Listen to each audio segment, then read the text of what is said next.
வணக்கம். வாழ்க வளமுடன்.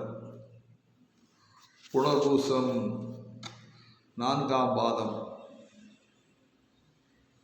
4ஆம் பாதம் என்பது கடகராசியிலே இருக்கும்.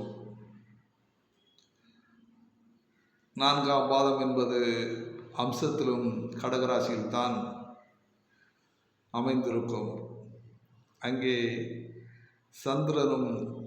சந்திரனுடைய வீடாக இருப்பதனாலும் புனர்பூசம் குருவனுடைய நட்சத்திரம் என்பதாலும் அவர் கடகராசியிலே இருப்பதாலும் அழகான சந்திரன் என்றால் அழகு.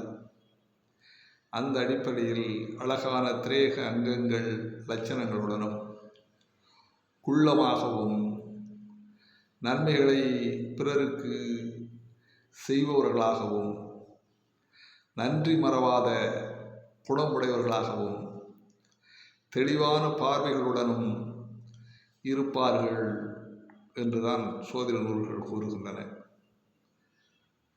அன்பர்களே, 4ஆம் பாதம் என்பது நல்ல பலன்களை ஏற்படுத்தும் என்பதைத்தான் இங்கே விளக்கியிருக்கின்றார்கள். வாழ்க வளமுடன்.